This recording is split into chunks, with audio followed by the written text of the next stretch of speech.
Welcome to the Spiritual Intelligence Podcast, Awakening Your Inner Power with Daniel Martinez Stahl, where we will explore, discover, and integrate different aspects of our spiritual and human nature so that we can all thrive and live life with more grace and ease instead of struggle.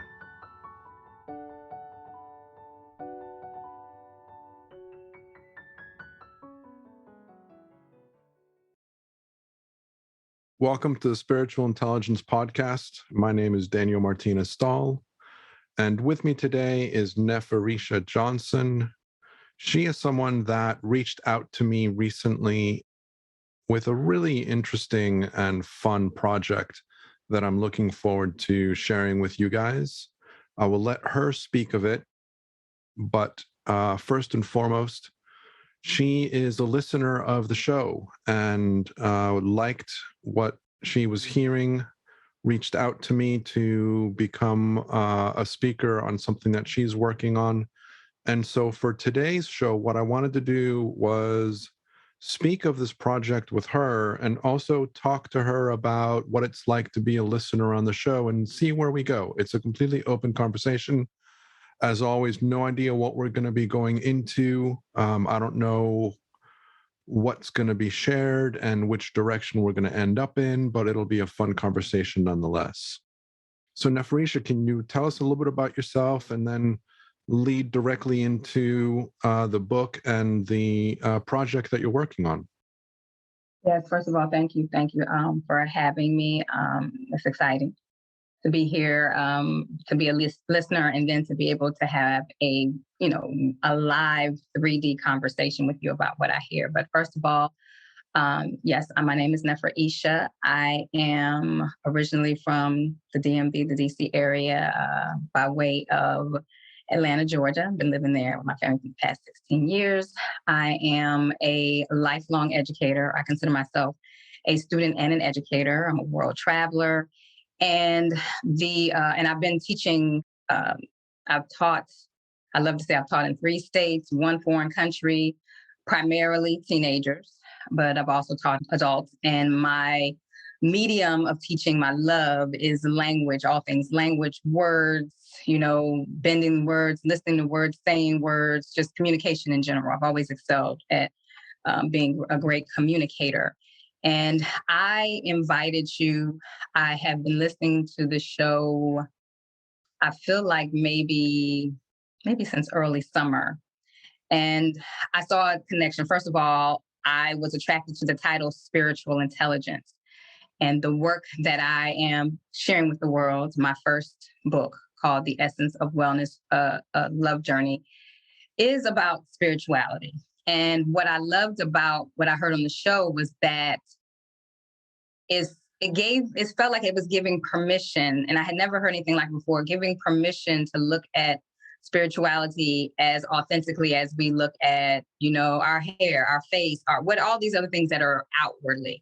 And so the conversations I was hearing were very refreshing because your guest and you were going deep. I mean, you were going deep. You didn't lose me, but you were making spirituality, to me, for lack of a better term, mainstream, because you were talking about it as if you would talk about, this crock pot in front of me or whatever.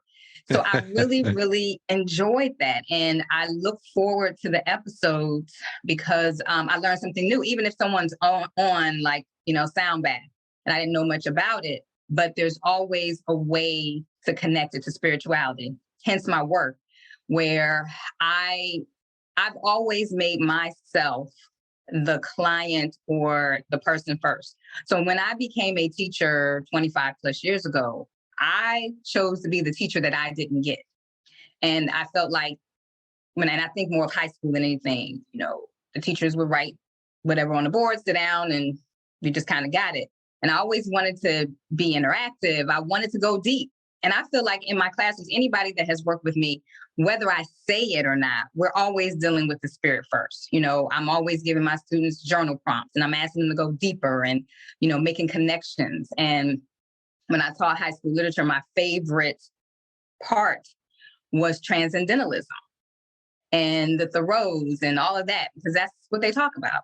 And I feel that my work that I'm doing through the book, which the people that I kind of focus on, I love teens, but women, so I am beginning to have, some people might call them tribes, but I would say small women groups, kind of taking it back to indigenously when we would gather as women to support each other. So in these groups, we script, we journal, we do self-study. Sometimes it's just simple as, and me being a teacher and having ideas, and I know I'm kind of an air sign, so I'm all over the place, but, we'll look at astrology, but we also look at color therapy. And there's just so many ways. This beautiful body and spirit that we are, there's so many layers. And I feel like you can never, ever, in the course of our lifetime, learn it, know too much, study yourself too much, because by studying ourselves, we are connecting with the world. Hence the self-love, which is my book is about global love and nature love, which is all spirit. So that's how I see the connection. And so I'm happy to sit and have this conversation with you, talk about my work, but also ask some questions that, have come up since I've listened to your broadcast, your podcast. Wonderful, wonderful. That's very exciting. And so your book is coming out when? It officially comes out on Amazon January 25th. Oh, that's coming up. Excellent. Yes. And, I have some copies myself, and I have a website where people can go and buy the book. Yeah. I'm old fashioned. I like a hard book in my hands. It'll also be the ebook version coming out, very soon within the week. But yes, I love a book, and it's a book that women, and it's not that it's not for other people, but I think of women because I say this is the book that, on my journey as a 20-year-old, somebody would have said, here's some place to start. It's like a blueprint. Yeah. And the project that I was speaking about is a virtual summit that you've put together as a way of extending out and reaching out to others as part, I would imagine, promotion for the book or related to the book. But there's a virtual summit that you're organizing that's going to take place end of February. Can you speak about that a little bit more? Yes. So the virtual summit is going to be a space, like for a period of about 7 days. I am going to introduce a different person or that I admire in some way and that connects to wellness, whether it's physical, whether it's through music, whatever way. I respect them. And so every day I plan to share, there will be a space where everybody can go, like a virtual classroom, where people can go and get to know these people that I have met along the way that somehow I admire. And they all somehow connect to the messages in my book, which either we're dealing with some form of love, because as far as I'm concerned, everything is related to love. And I used to tell my students that every song, and I used to, challenge them to come and show me something different. Every song in the world that was created is a love song. And so they would try to challenge me, and they were like, what about the instrumental?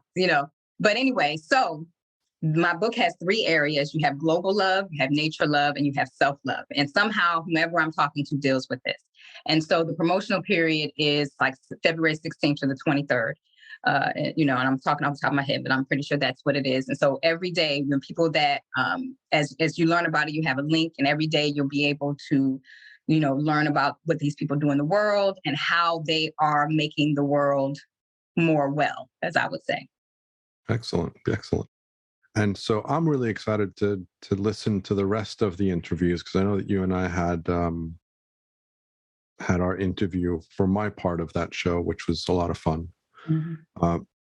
And I will, of course, share the link of that in this episode once that is live. Yes. I will also include it in my newsletter for the podcast for those of you that are on my newsletter.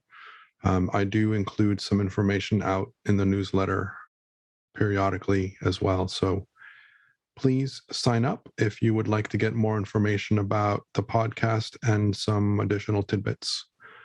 So, Neferisha,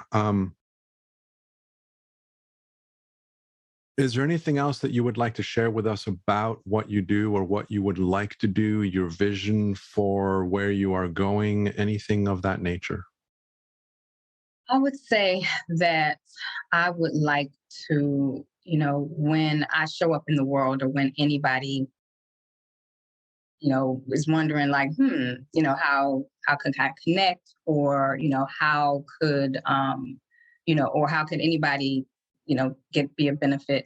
I would say that ultimately I'm a person, whenever I connect, first of all, I consider myself a co-creator. So when I work with women, and sometimes people will ask me about, diet. Sometimes they'll, and I will literally take them through what has worked for me in terms of I'm plant-based, but sometimes people will ask me to work with them through diet. Sometimes people will ask me to help them with their space because I am very skilled in creating a very tranquil, calm space where you can pretty much create whatever you want, and I do it through, and I've talked about this before, through color therapy and through, you can see plants in the background through nature. So whomever I work with, I consider myself a co-creator and I go on the journey with them. So I'm not sitting here like as in the teaching world, we'll call somebody your sage on the stage or a guide on the side. And so I don't consider myself, any higher or I have all the answers. Whenever I work with somebody, I look forward to it because I'm learning with you and I'm going through this with you and I'm learning more about myself as I am, just helping you ignite whatever it is in you. Because I feel like everything's in us. We have the answers. It just needs to be tapped. And when we were talking earlier, you were speaking about how you tend to work mostly in groups of women, but you do also have some individual one-on-ones. Can you talk about how people can work with you and engage with you? So I have had, women work with me one-on-one. And a lot of times, in my community, it has a lot to do with diet, because women are trying to lose weight or, their appearance. And I have, I want to say I've done it successfully, but the way, and it's, and a lot of times when people, and I always consider things invitations. So I'm not a hard sell. It's like it's an invitation based on what you've seen or based on what you heard. I invite you into, taking a journey with me so you can see what I have done and what I've done in my experience to get better. So I have had women work with me one-on-one. Now I've had people who get to know me and what I'm able to do. I've had people straight, work with me to help them in their communication because that is what I do. I'm a person in the world. So some people have wanted me to help them be better at communicating in the written word. But for me, most of the time, my goal is to help women appreciate, love, and respect themselves. And so I go through different rituals. Sometimes I show them about, I use meditation. I'm huge because I'm such a wordsmith. I'm huge on journaling and scripting out your life, like literally writing out how you want your life to be. So that's usually the way I do. But first, I kind of get to know a woman, and I basically try to figure out what is it that you want to do. Sometimes some women, they already are happy, they have some confidence, but they just feel like, okay, I have this skill, but I don't know how to move up to the next level. And then there's some people that there's chaos and they want order. And so I'm really skilled at creating orders and systems to help you kind of simply move and get the most out of life. I keep it real simple. And to me, simple basically means that you use what's at your disposal already. For me, the first area that I looked at and I started to grow in was what I put in my mouth. And for me, hydration is huge. Water, and that's an element, and that's spiritual, and we can go down that road. But yeah, I answered your question. Actually, I would love to have you speak about water. You mentioned that it's spiritual, and I 100% agree with you. So I would love to have you expand on that. When I say it's spiritual, first of all, we've heard it because I'm not going to assume. Most people I know have heard it a gazillion times that we're primarily made of water. And one of the works that moved me so much that kind of solidified what I already intuitively knew is this Japanese photographer, Masaru. I might be messing up his name, but I don't know if you're familiar with his work. But long story short, he did a study on water, You put certain words with water and you're going to get, beauty. If you put certain other words and energy, you're going to get destruction. And water is, I'm big on feminine, masculine, and not necessarily male, female, but water is going to take the form of whatever it has. Water, we're drawn to water, and we don't, some of us don't even know why, but I say it's spiritual because just for that reason. When I instinctively knew this, but I didn't know how to articulate it. And when I became familiar with his work, I said, I knew it was out there. But in his work, he basically, did a very specific study, and he was a photographer. So he was able to look at water molecules and how they came together, and how if you spoke to the water a certain way or you put certain words on it, it would respond in kind. And if you were, neglectful, just like plants behind me, we've heard people talk about, especially when I was growing up in the 70s and 80s, they say, talk to your plants, and people would think people were crazy, but it's energy. Everything's energy, and water holds energy. We are water. And so we all know that if you treat people a certain way, you talk to them a certain way, they're going to respond. That's why people talk about children and how, when they're in certain environments, they become a certain way. They're these huge bodies of water that are affected by the spiritual energy that is around them, mainly their parents or the adults. And, it's just intuitively, and water takes on whatever form you put it in. And to me, without even being able to totally articulate it, that in and of itself, you can just stop with that. I mean, where you put it, it's going to take on the form, and it's soft and it's hard. Water, the study that you are referring to, or the individual, and I'll include the link in the episode description. I'm familiar with his work. It's Dr. Masaru Emoto and water consciousness, and I'll include the URL in the description. But what he did was he put, as Neferisha was speaking about, he put water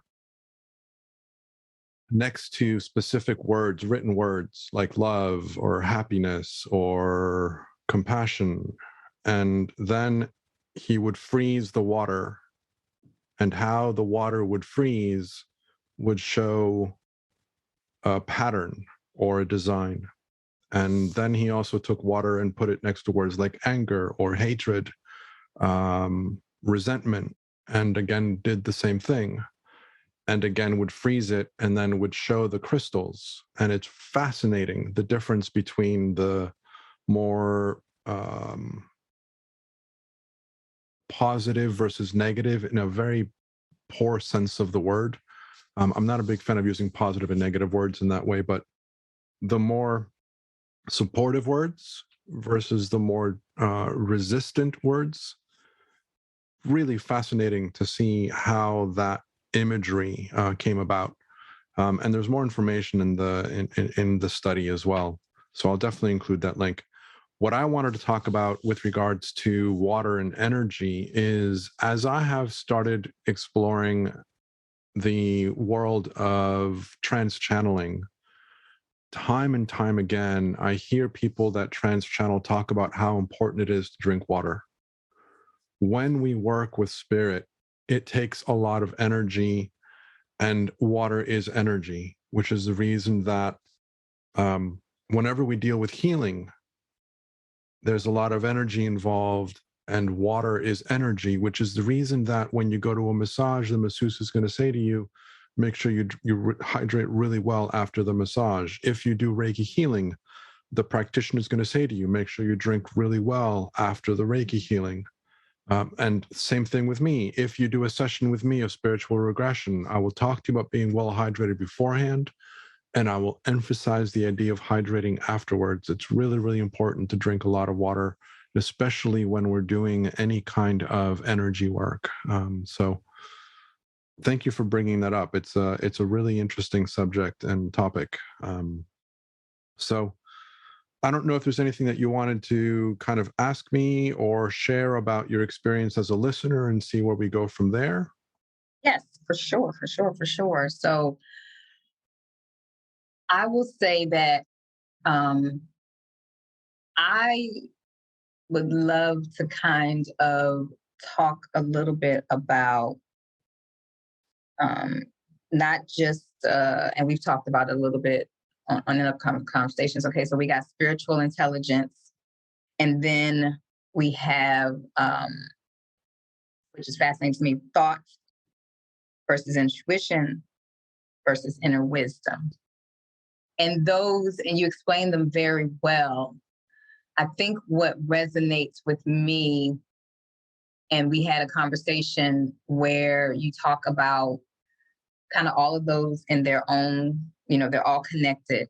And then how to be in that mindset, or to be in that energy, that spiritual intelligence energy, give it energy and have it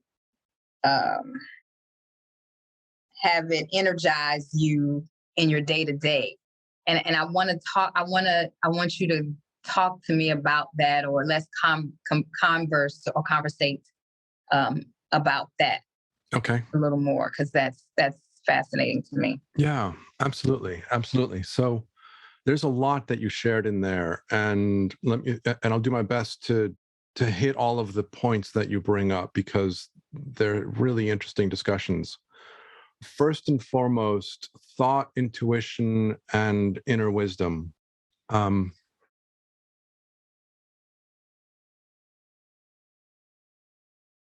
Thinking about the three principles as described by Sydney Banks, which, as a listener of the show, I've mentioned the three principles a number of times. Thought is discussed and described as being the power of thought, not so much our personal thinking. When we are able to look towards the direction of the spiritual, formless energy that makes it possible for us to have personal thought, it changes and it shifts our relationship with our personal thought. We begin to look more towards the fact that the critical aspect of our experience is that we are capable of thought, and the content of our thought is almost secondary. Not secondary in a sense of belittling it, but secondary in the sense of, I am going to have content in my thinking. I am a human being. I am going to relate and interact with life through thought. It's inevitable. I'm going to have thought. And it's very easy for me within my human experience to get really caught up in the perception of reality that I feel about the thoughts that I'm believing to be true in the moment. And that sounds like a big thing to say, and it might even sound a little complicated to some. But we all respond and relate to our experience of life based on the thoughts that we believe to be real.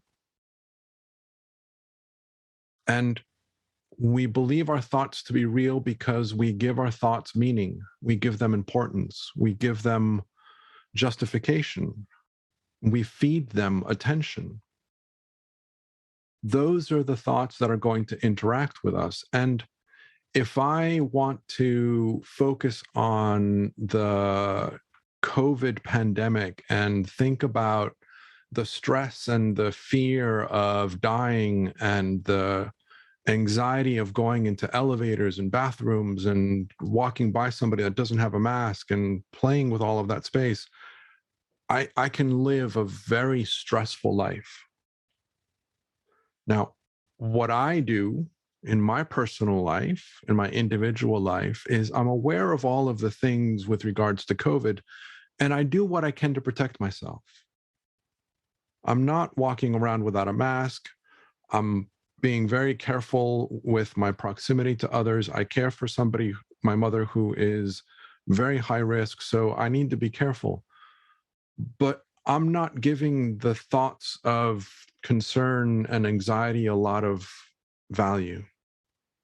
I'm aware of them and I respect them, but I am talking within myself more about being careful, being safe, being respectful, but being optimistic, being hopeful, being positive about my experience. And at any point in time, we can choose to have thoughts that feel good, or we can choose to have thoughts that don't feel good. And I'm going to rephrase that a little bit. We can choose to pay attention to thoughts that we have that feel good, or we can choose to pay attention to thoughts that we have that don't feel good. Because we cannot control the thoughts that come to us. We think that we can because we can use our free will to create thoughts. And so we innocently tell ourselves that we can control our thinking. We can't. It's impossible to control our thinking. You have no way of predicting or knowing what thought you're going to have in 5 seconds or 5 minutes or 5 hours. You cannot control that. There's no way, shape, or form that any of us has any way of controlling our thoughts. What we do have an influence in, and I say it in that way because I don't like saying I can control my thoughts or my experience, but I can influence my experience very strongly via the thoughts that I give importance to, the thoughts that I pay attention to, the thoughts that I feed attention on. Those are the ones that are going to influence me more. Now, you guys may have also heard me talk about Sarah Landon. Sarah Landon is a woman who channels the Council, which is a group of entities that speak through her. And I love their message. I talk about them in other podcasts. And they talk about how we are the creators of our own creation. That is a big part of their foundational discussion. We are the creators of our own creation. If you get involved and listen to the 3 principles and explore the 3 principles in more detail, it will come across fairly quickly the idea that we are creating our experience inside out from the thoughts that are being generated from within us, and our interpretation of life is based on the importance and meaning and value we give to experiences externally, which are thought created. And so there's a very strong parallel there where we are creating our experience via the thoughts that we give importance to. And if you look into the law of attraction, the law of attraction basically states that the vibrational frequency that you are focused on will inform the universe what it is that you're looking to attract. So if you are focused on your sadness, your sorrow, your anger, your frustration, your doubt, which are all natural human emotions, if you focus on those, you're going to create more similar thoughts. Now, I've gone through periods and episodes of doubt and fairly low moods. I know that they will pass, so I don't give them a lot of attention. I know that my low moods are just thinking that I'm having in the moment that for whatever the reason, consciously or unconsciously, I'm giving importance to. And I don't like feeling that way. So when I'm feeling kind of edgy and the kind of doubt and depression side, I know that I'm kind of on that edge, but I don't feed it. I don't lean into it. I kind of invite myself to lean the other way. It's like, it's hard for me to feel great when I'm in those moods, but it's easy for me not to feel worse. And a lot of us innocently lean into our bad moods and we end up feeling worse until something happens and it passes. But we end up feeding that anger or that frustration or that sadness, and we end up going into an innocent downward spiral. And some of us are able to come out of that more easily than others. And that's all that is. And I know that I went a long way to talk about thought, but Thought is one of these things that's very difficult to explain because we have this thing called personal thought. We have our free will, which gives us the ability to create our own thinking. But then we have thoughts that come to us, which is a different kind of energy. For people that are energy sensitive, your emotional state will affect the thoughts that I have in my experience. I will pick up on the energy that you are experiencing, and that will generate thinking and thoughts in my experience, which will then generate my emotional state. Mm-hmm. So if you are feeling frustrated and I'm energy sensitive, I'm going to feel frustrated too, and I'm not going to know that it's coming from you. Mm. And this is something that I'm personally learning because I'm learning about the fact that I'm highly energy sensitive, which is something I hadn't never considered or even thought of before. So my mother gets into a bad mood. I lose my temper with her. I lose my patience with her. I snap back at her and I'm like, I don't want to react that way. That's not how I want to feel. And what I'm learning is that a big part of why I'm responding the way that I'm responding is because I'm picking up on her energy. And that's affecting me and affecting the way that I'm interpreting the thinking and thoughts that I'm having. But so thoughts are very big, kind of complicated description and discussion that we can go into. But coming back to the simplicity of it, which is what I love about the three principles, there's a simplicity behind it. What matters and the value and the strength and the power of our experience with regards to the quality of our life comes from looking in the direction of the energy of thought as opposed to the content of thought. When we start noticing and recognizing that thought is a temporary energy that comes from nothing, it comes from the void, it comes from quiet, it comes from silence and peace and clarity and calm. All thought comes from there. It's born from there. And it's temporary. It'll pass. And its value is only as strong as the value we give it.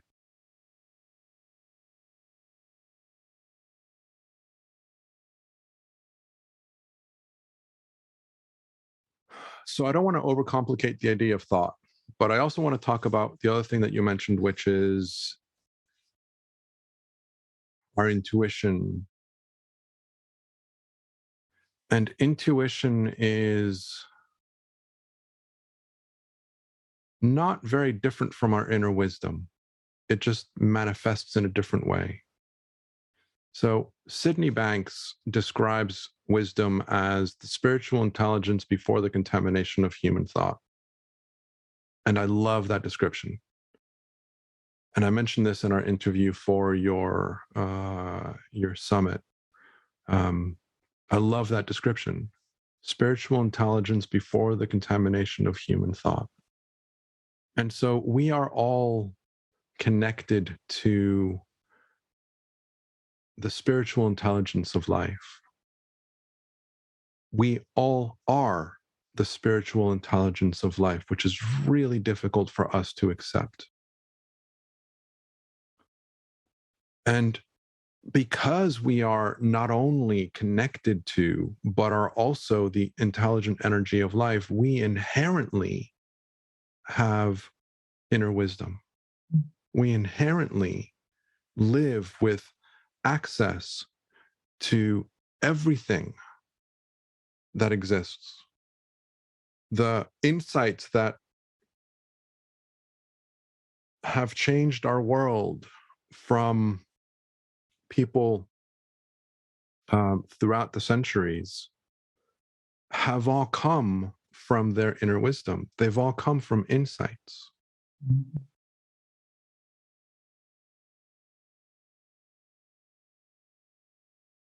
So our intuition is a representation of our wisdom revealing itself to us and guiding us. Now, what's really interesting is to think about the fact that people have this idea that channeling is something really special. that you have to be really gifted in order to channel. You don't. Every single human on this planet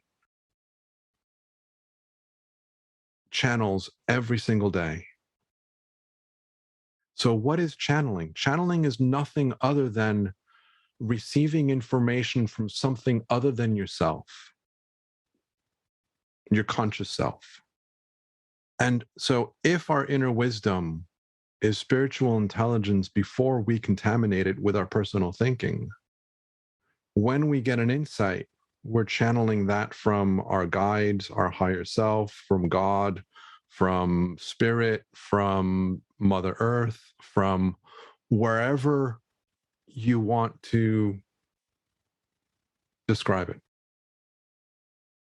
Yeah, and I feel confident that the book, I channeled it, and I purposely called on my ancestors, my female ancestors, in addition to, because I knew that it's not about me. I'm a channel, just like you said. Yeah, yeah, and all of us are channeling every single day. And so the idea of inner wisdom, the idea of intuition, and the idea of thought, they're all connected and interrelated. Now, what's interesting, which is something that you didn't specifically mention, but it's this relationship between how do we identify what is thought and what is intuition, or what is thought and what is wisdom? And the way that I typically describe it, and each one of us has to find that answer for ourselves, but the way that I help people to at least get started is to notice the feeling behind it, to notice the feeling behind the thought. If the thought that we are having is doubtful, it is condescending, it is judgmental, anything like that, it is not our wisdom. That is not our wisdom speaking. That is what a lot of people would call our ego speaking. I would refer to it as simply, it's our human experience responding and reacting to content that it believes to be real. And our human wants to control, and our human wants to be involved. And our human can also very innocently create resistance and block guidance from our spiritual self. Our human has that ability. Our human has that control. Our human can block and resist. Now, what happens when we block and resist is that we unfortunately end up struggling more than we have to. When we allow the guidance from spirit, when we allow the guidance from the energy of life, when we allow the intelligence of life to live through us, we live life more effortlessly, we live life more smoothly. And when we get caught up, we don't get caught up as deeply or as drama heavy as we would otherwise. So it's a lighter experience overall. And so for me, the three principles description enabled me to have a language that allows my human to communicate with my spiritual self and vice versa, so that there's more collaboration between myselves and there's more of a balance between the different aspects of myself, of my experience. And so that's how I would kind of speak of those three things that you talked about. Yeah. And there was something else that you mentioned, which I don't remember. And I knew that this would happen. Okay. But So I think you talk, I asked you about inner wisdom, intuition, thought versus intuition, and I started under the whole umbrella of spiritual intelligence, which is yes. all this is. Yes. Yeah. So the spiritual intelligence bit, really fascinating, really interesting. I relate and resonate with people that speak of spirituality as a normal aspect of ourselves, that speak of it in normal tones, that speak of it just like they're talking about business.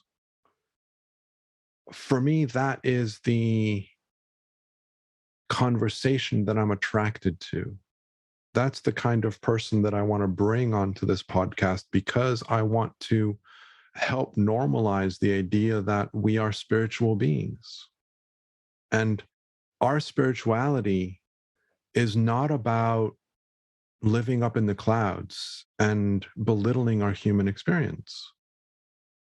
Our spirituality is leaning into our humanity.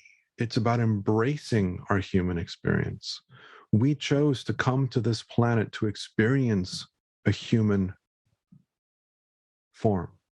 We didn't come to this planet to go back into the energetic, high vibrational aspects of energy and completely ignore what it means to be human, or to belittle what it means to be human, or to run away from what it means to be human.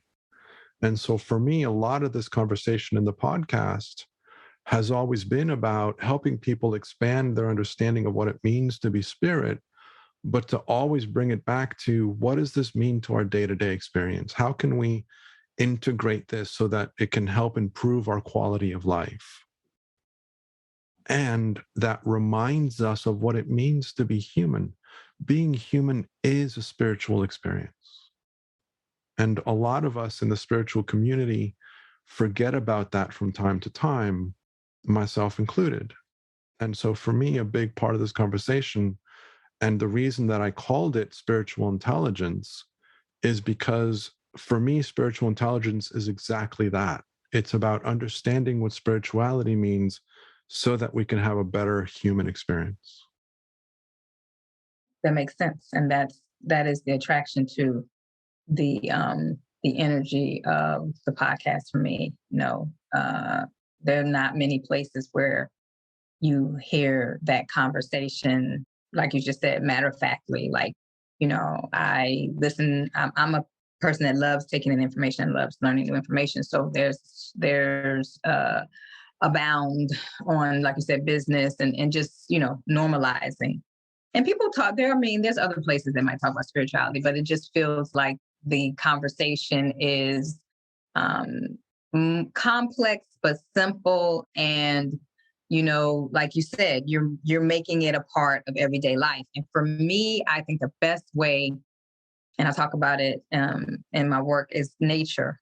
I don't think I've ever been able to go out in nature and I can't connect. I mean, whatever you think you're worrying about, I mean, it just, if you really connect, you have to let it go. I mean, it just, I don't know how you can hold on to the everyday modalities of life when you go out. I went out yesterday and it's cold, but I was just kind of connecting with the squirrel there. The squirrel was doing his thing and I was just, observing it, and I connected. We didn't talk, but there was a spiritual connection. I love what you're saying, and I'm also going to challenge it a little bit. Okie doke.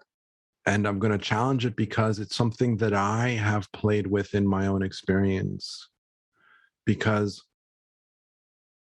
time and time again, I hear spirit talking to us about the importance of being with nature and being in nature and regenerating and recharging and coming alive when we allow ourselves to be with nature and in nature. And it doesn't have to be going out to a forest. It can literally be being with a plant.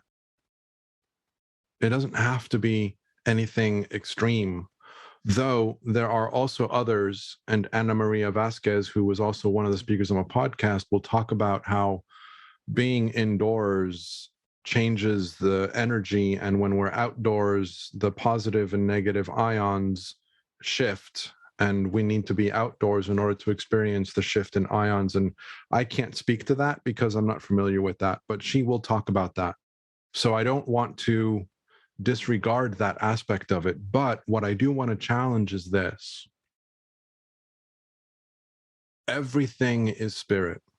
Everything is the energy of life, including our man-made objects, including our homes, including our cities, including the pavement and the concrete and the brick and the steel and the styrofoam, everything that surrounds us in our homes and buildings that we've built can be arguably said to be nature.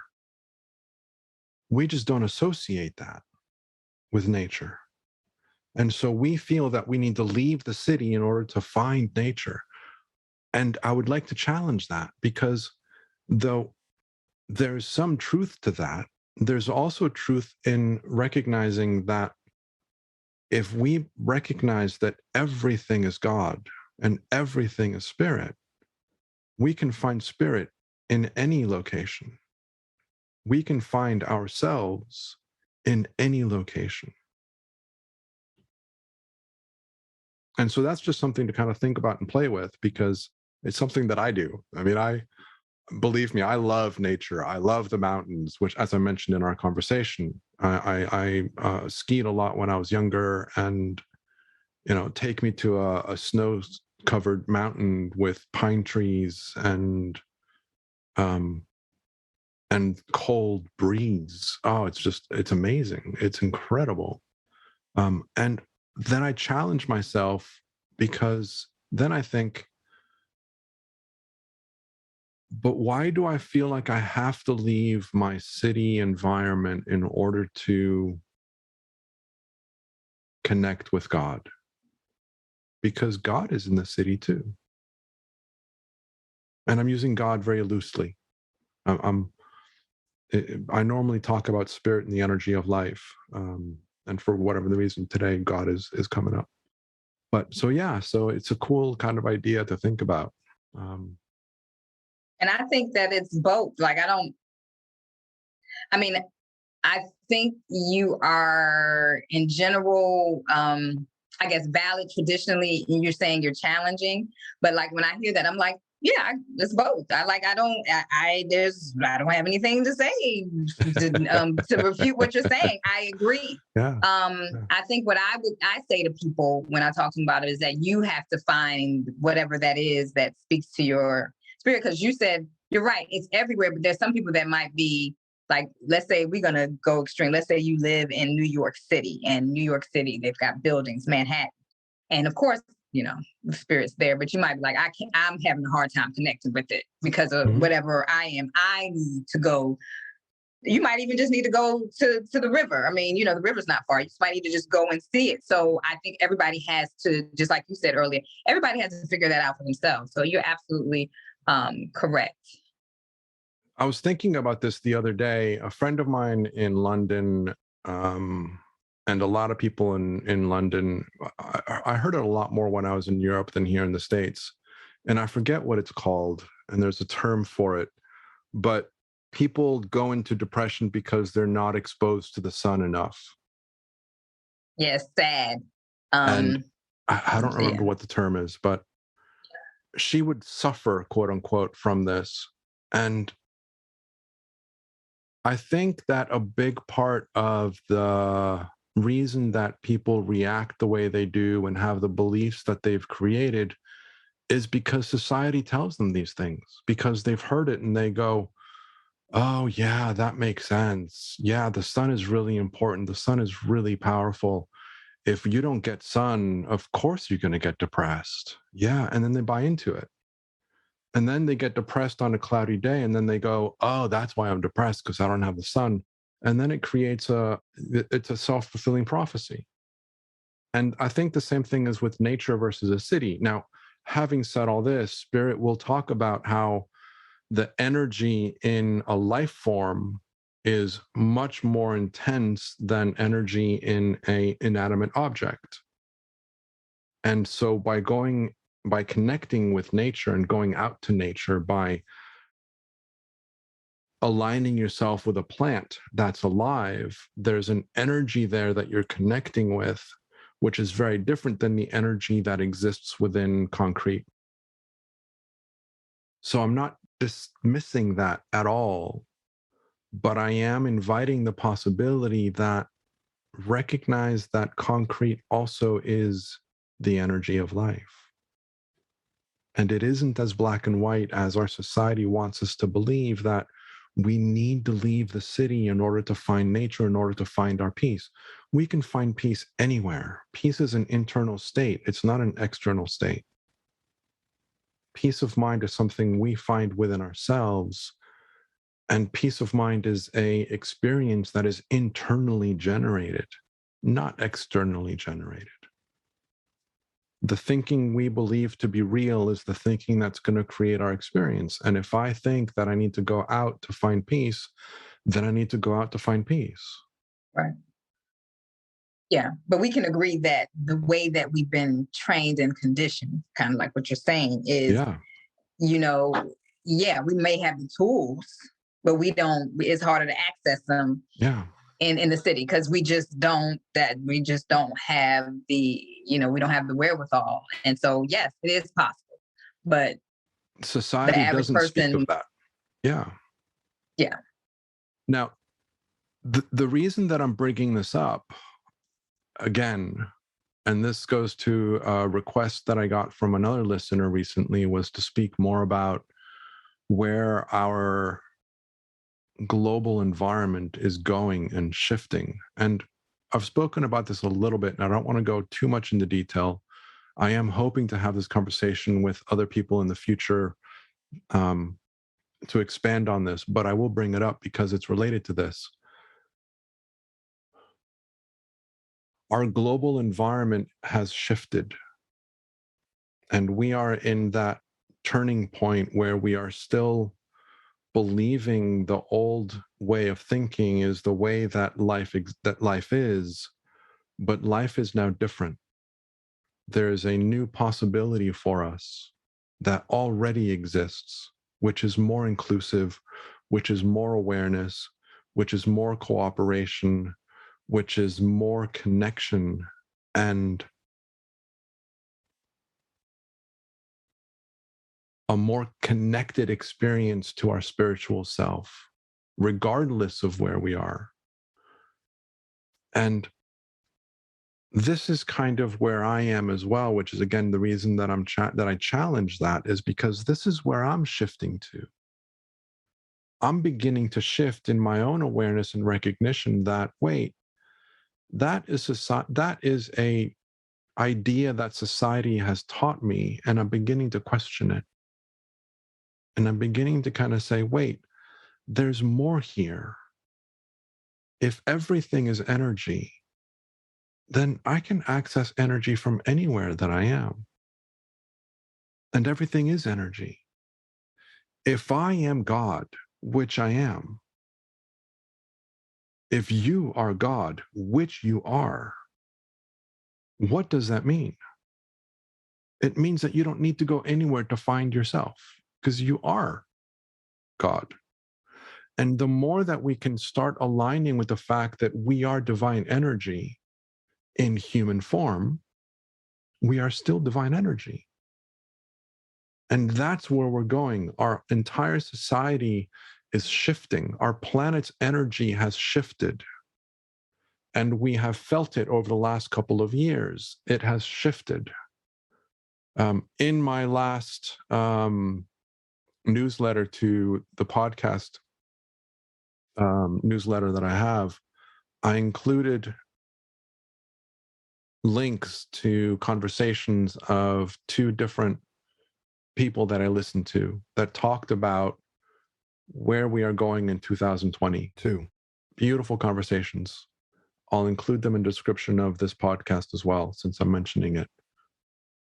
But it talks about this, to some degree, it talks about this shift that we are going towards. And the more that we can start living from a position of our own power, what does it mean that we are divine energy? It means that there are no limits other than the limits that we create for ourselves based on the beliefs that we're believing to be real. That's the only limitation that exists. The only limitation. What does it mean that you are a divine being? What does it mean that you are the energy that creates worlds? Wow, that means that I don't have to worry about anything because I am everything. And so what does that mean? It means that the more that I can lean into that energy, the more aligned I'm going to be with the energy of life, and life will provide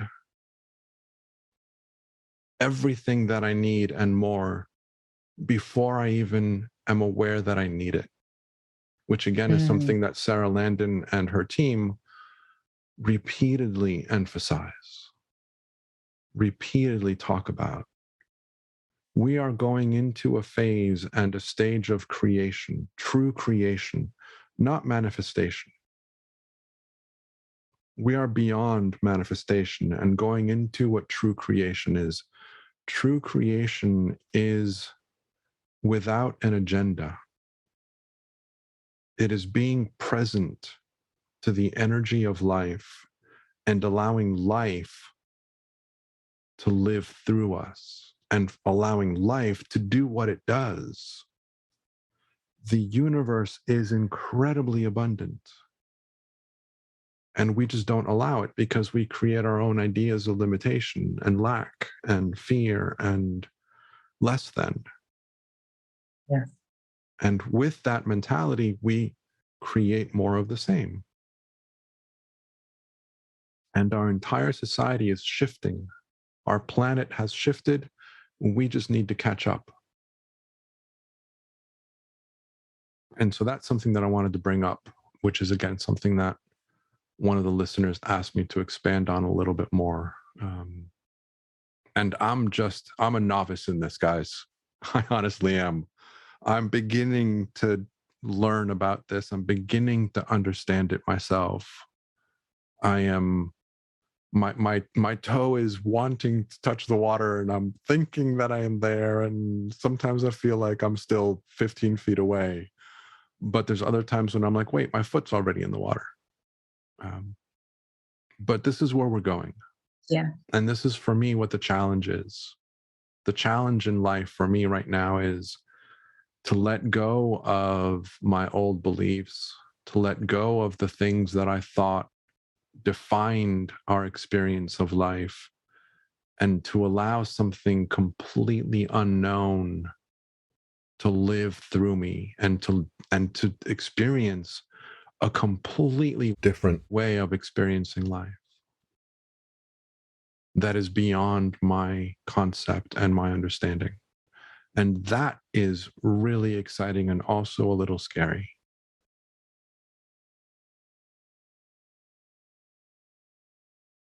Yeah. And that's cool. I think that's cool. I think that means you're alive. And I think what I would take away, and I feel like I represent some part of the population out here, what can really be most beneficial to kind of articulate for a lot of people, what you said about thoughts are real, and the thoughts that we have attract more of that. And even though that's the law of attraction and that's thrown around a lot, but if you put it like that, I think people can grasp it more. It's like the more you think something, the more it's real. And if people are honest with themselves and they kind of think back on whether something happened for them that they were happy about and welcomed, or something they didn't welcome, if they probably kind of honestly, connect the dots, they could probably see how they created the outcome, whatever it is, positive, negative, however, if people are honest. So I think that is very important to say. And, I think in the past, maybe not so much now, people seem like they're more in tune with it, but I think in the past there were some people, not a lot, but some people that I was called Pollyanna, because I was always like, I'm going to the light. Like, I'm not, and it's not like you said, it's not that you don't acknowledge that this is going on, but it's just, I'm not focusing on that because that doesn't help me move or be in the space I want to be in. And it works for me. I'm just to say it works for me. It has worked for me. I will say that. And it continues to work for me. I mentally, spiritually, physically am healthy, stay healthy. I call it in. And that's, I like how you said we're beyond manifestation, we're creation. Yeah. That's why I call myself a co-creator. I work with people to create a beautiful life, which is here. It's basically here. So. Absolutely. Thanks. this experience. I enjoy the conversation, love hearing, can't wait to hear the episodes that I haven't heard. Anything else you want to bring up, question, talk about, ask? I will say that I appreciate the conversations and connections. I appreciate all of them, but when you do something like tangible, like when I say tangible, like when you had somebody on, they were talking about sound bath, something real tangible that you think and you do know something, but to have somebody come on and talk, about whatever their experience is with that medium or, that extension of themselves, that's very helpful. I will say that's very helpful. So, anytime anybody, even if it's somebody that does, I'm just going to use, for example, tarot, whatever, when, we all have, and we, like you said, we think we know something or it's a certain thing. And then somebody comes in and they tell their experience and how it connects to spiritual intelligence. It's always refreshing. So I would just, as a listener, cool. That's always fun. Hopefully we can find more. So I just kind of put that out there. I think people, just like I reached out to you, I think people will reach out. I think you answer my questions. I love talking to you. I feel like it's always I'm just sitting here like, okay.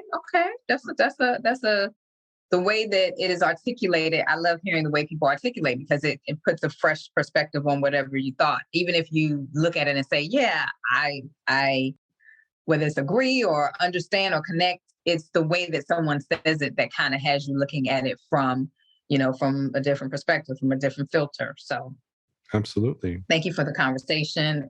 It's been great. Absolutely. I'm always looking to learn. I'm a student for life as well as a teacher. So thank you for this opportunity.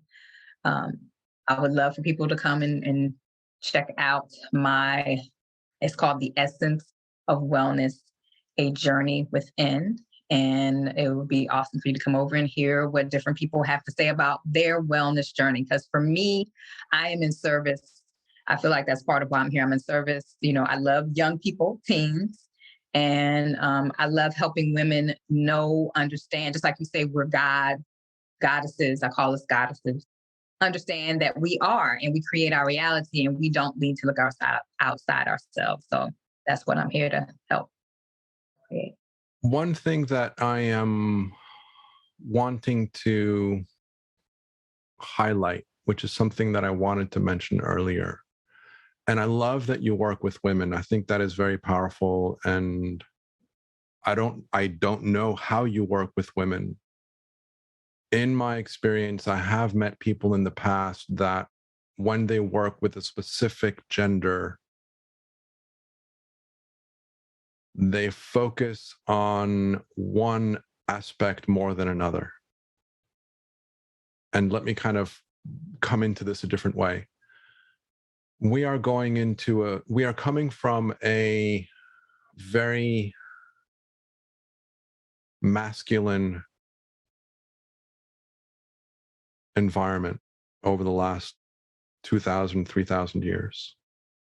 Before that, it was a very feminine environment for thousands of years. And we are coming into a phase of existence where it's going to be about balance.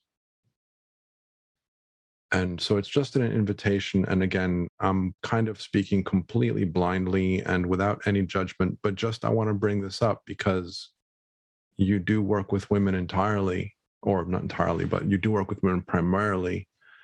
And I want to highlight the fact that right now, especially now, it's about finding the balance between the masculine and feminine, not focusing on one over another, not judging or criticizing one over another. It's about recognizing that we are both masculine and feminine, and we are coming into balance of that. I agree. Well said. Yeah. So anyway, thank you so much for the invitation to be a speaker on your project. It was an honor. Very, very grateful for the opportunity. It was a lot of fun. Great conversation. Very excited to share that.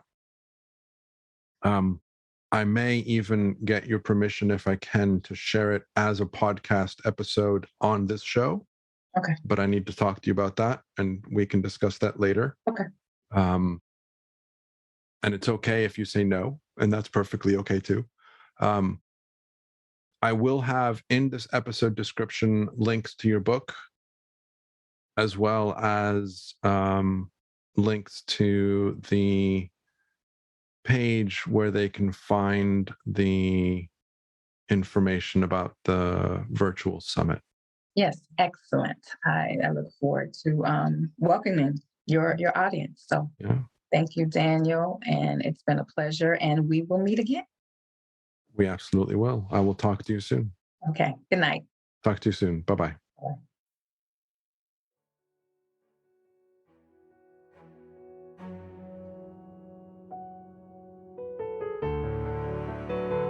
Thank you for listening. Hopefully you heard something new that invites you to reflect, to go within and deepen your own understanding of life and of our universal experience. If you enjoyed this conversation, please follow the podcast series on your favorite listening app and share this episode with others that you feel would enjoy it as well.